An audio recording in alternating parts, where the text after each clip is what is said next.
first, my friend. It is a pleasure to have a chance to speak with you, but more importantly, it's a pleasure to speak with you about what we're going to be celebrating. It's this gentleman right here. Yeah. Let me ask you something. What do you think? How important was Bob Marley to music? And I mean music in general, not just reggae, but I I mean music worldwide. they should have warned you. I have a whole thing about this. Um, it's my belief, right, that Bob Marley, in the short time, and remember, it's a very short time, he Yeah. was famous even, never mind. He spent a lot of his whole life making music, but a very short time he was famous. And it's my realization that reggae is in every country. It is loved by everybody who loves music in this world that I know of. I can't think of any place you don't go to that you can go to where you say reggae and they don't say Bob Marley, One Love, or something like that. Because it's the ambassadorship that he brought to reggae that I think is even greater than, well, it's hard to say greater than the music itself, but you know what I mean. But that's what extends from the music, the ambassadorship. And I think that's what even most of the world truly remembers him for. Joining hands on stage between Siega and sorry, and Manley, and talking about peace, bringing the idea of peace and Mhm. love, not just for Jamaicans, but as a message to the world. So I see, and you're probably going to ask me this later, I see Bob Marley's music as more than just music, it's a message. It's a message that we continue to repeat, bring back to the world again. Well, that message in music is going to be celebrated at Lee's Palace. What's going on there? Now, this is the 20th annual. As Reggaddiction, this is, I think, our fifth or sixth year in a row doing this now, hosting as the band host. With Jay Newfunk obviously being in the band, it helps to have the man who puts the show together be our guitar player. So shout out to Jay. So it's going to be at least we call it, I guess we call it the spearhead concerts originated of these in Toronto, originated here at Lee's Palace. Since we've been doing them as Reggaddiction hosting, um, we've started to add other cities to that same tradition of doing the tributes. So we're now in Oshawa. We were a couple weeks ago. We were in Clarksburg a couple days ago, and coming to Toronto in a couple of weeks. Heading to Owen Sound tomorrow. So you see what's happening is we're trying to grow that message of the message, and it's spread out longer than just around Lee's Palace. But Lee's Palace, this is the creme. This is the cream on the pie for us because it brings a lot of our Toronto reggae diaspora to the one event. We get to pull from a lot of great artists to join us on stage, to be up there and to celebrate with us as well. So I find it's the one. There's a word for it, and I probably would have written it down. It's like it's the creme de la creme. Not that we pulling back on any of the other shows. Trust me, we're not. But Lee's Palace, man, this is where it all began for us as Reggaddiction doing this, and also for the concert itself. And it's been hosted by other bands before, House of David, Last. Everybody's done this, man. Like, so this isn't just a us thing. It's a we thing, right? We just happen to be here right now, You you speak the know. truth. Who are some Thank of the other bands you're going to be performing? We're gonna have with us, if you don't know this young fella, I don't want to call him an up and comer now because this man's got a soul like about a 90-year-old you grandpappy. You know what I'm talking about? Yeah. Cairo McLean. So we got Cairo McLean's gonna join us. I think this is the second or third time because we've done a few things with Cairo already where he's joined us on stage. I think he's joined us before for the Bob Marley tribute a couple of years back with Kurt Diamond. This year it's Cairo's coming in. We've got our good brother Friendliness from another favorite band of mine, the Human Rights. Friendliness will be joining us as well as and a couple other special guests will join us that we haven't announced yet, so you never know. the types of Papa Levi turn up and Sassafras, all these Wow. cats turn up. Everybody would at least, if we offer a touch, would love a touch. So I'm sure if it goes crazy that night, it's because we offered it up to people that just turned up to be with us as well, because sometimes it works that way. For somebody who's never been to this event, what's it like? What's the atmosphere like? What's the energy like? Wow. It's become well, it's experiential.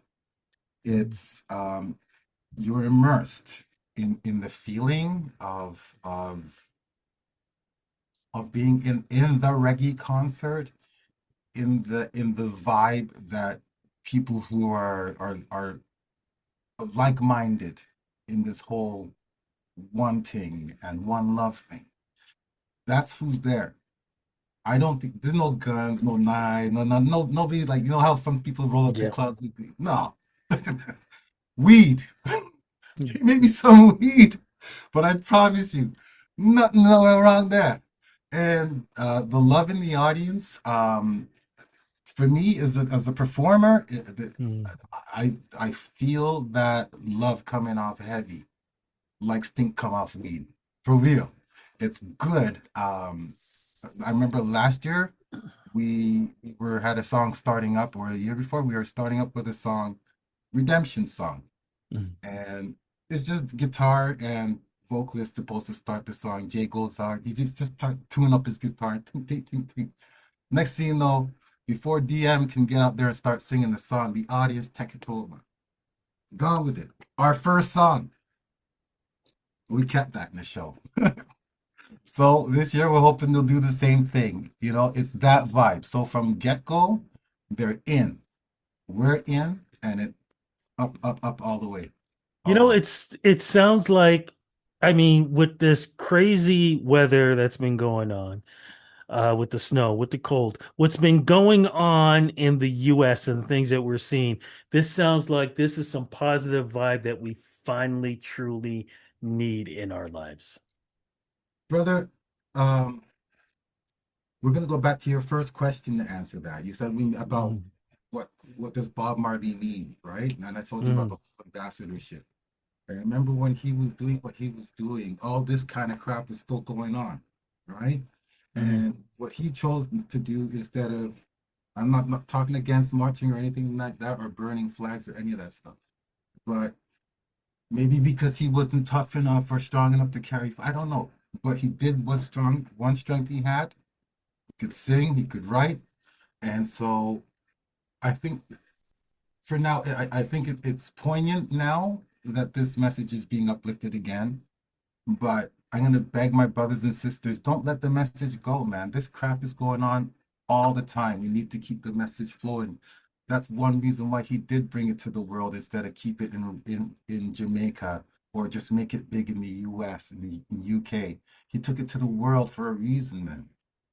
And so it's a resonant and true message, probably every day since I've been born. But for you and me in this here North America, it's resonating quite a bit now, isn't it? Truly, Quite a bit. It's absolutely true. resonating quite a bit again. Not even just the rebel music, the love music too, because like you said, it's important that we bring the message of love and peace and harmony with all of it as well.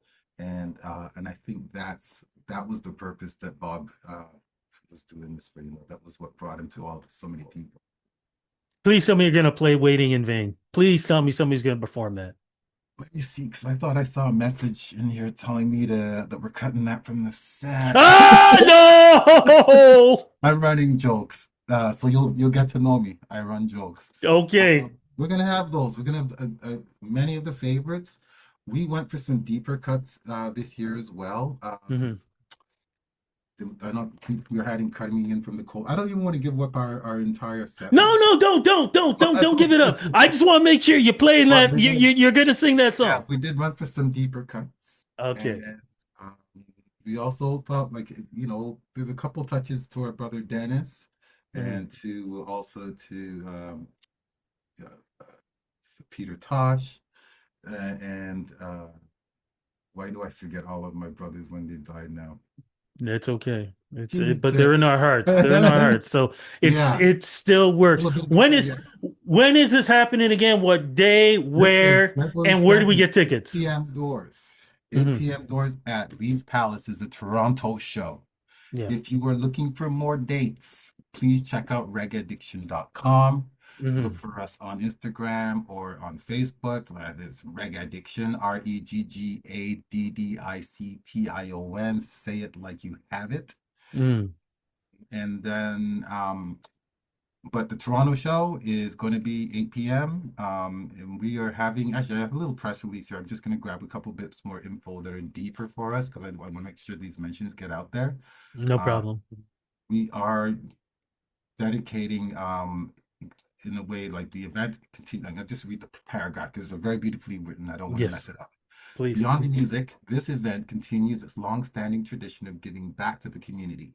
Attendees are encouraged to bring non-perishable food items in support of the Parkdale Community Food Bank. The evening will also feature prize giveaways and a vibrant craft market, further reinforcing the event's community-focused spirit. Did I mess any of those words up? No, you did not. It's beautiful, and what a way to give back. Before we go, any new music from y'all? We have new tracks coming out. We've just released a single that we did with Tosh, um, and who's just another singer on it, one of the singers in our band, Hmm. and that is a cover of "Still the One." Okay. As you know, Reggaddiction, our first album was Ganja Harvest. Yeah. Since then, we focused pretty much most of all of our cover music has been Canadian, uh, classic Canadian stuff. Hmm. That's just our thing. We love Canadian music. We're Canadians, so it doesn't hurt Canadian Jamaicans and Canadian West Indians. We've also recently just released a track we did with Miriam Katrib called I Get High.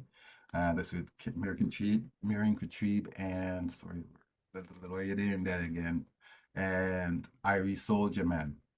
So like this, and coming up more, we actually have another concept album coming up that we're working on right now. We're actually working on arrangements and stuff for.